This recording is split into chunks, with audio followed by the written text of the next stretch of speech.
लोकसभा चुनाव 2024 के परिणाम आते ही सत्ता पक्ष की कम सीट आने से हताशा और निराशा देखी जा सकती है। प्रधानमंत्री मोदी का नारा अब की बार 400 पार को पूरा करने के लिए पूरी मशीनरी और दल के कार्यकर्ताओं ने पूरा जोर लगा दिया, लेकिन 4 जून 4 बजे 400 पार के नारे को भाग्य विधाता जनता जनार्दन ने पूरा नहीं किया, जिससे सत्ता पार्टी में निराशा देखी जा सकती है। लेकिन हार के बराबर हुई जीत का जश्न मनाकर आतिशबाजी की और लोगों को मिष्ठान खिला मुंह मीठा किया। वहीं विपक्ष इसको अपनी हार ना मान जीत की ओर अग्रसर है और विपक्ष में खुशी की लहर है। वहीं विपक्ष प्रधानमंत्री मोदी की नैतिक हार बता रहा है। सत्ता पक्ष की अनुमान से 1 सैकड़ा से अधिक सीटों में आई कमी का मंथन शुरू हो गया है कि पूर्ण बहुमत के करीब आते आते चूक हो गई। वहीं आम जनमानस के साथ व्यापारी इस चुनाव को किस तरह से ले रहे हैं, सुनिए उन्हीं की जुबानी।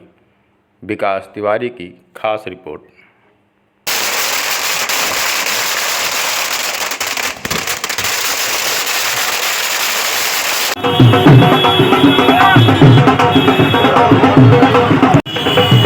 इस बार के चुनाव को हम देखते हैं कि जनता जो परेशान है व्यापार में कोई दम नहीं है। लाखों रुपया लगा के ब्याज भी नहीं निकलता पूरी।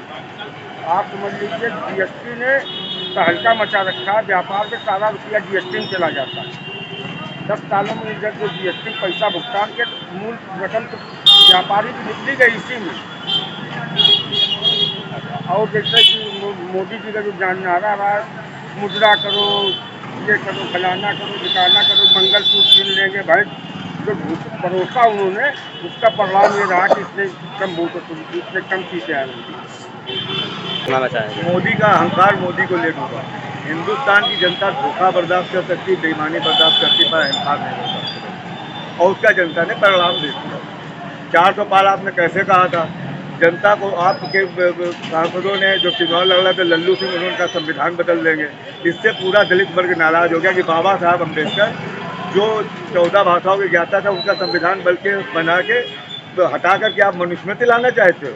मनुस्मृति के विरोध में वोट दिया। जो और एक इनकी सबसे बड़ी गलती थी, हिंदुत्व से नारा हटा के सनातनी कर दिया।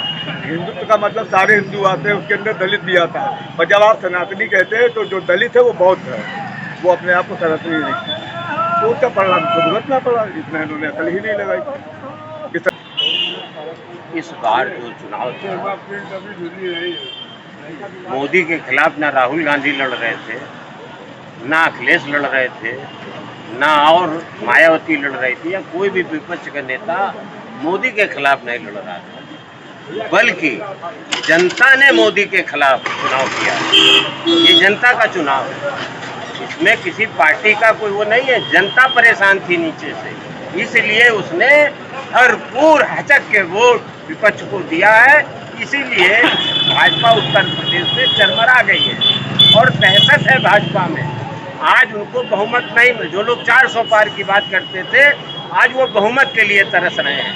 तो ये ठीक जनता का फैसला सिरोधार है। ऐसे ही गवर्नमेंट होनी चाहिए, किसी की मनमानी नहीं होनी चाहिए, हिटलरगिरी नहीं होनी चाहिए। गठबंधन की सरकार में मिलजुल के काम होता है।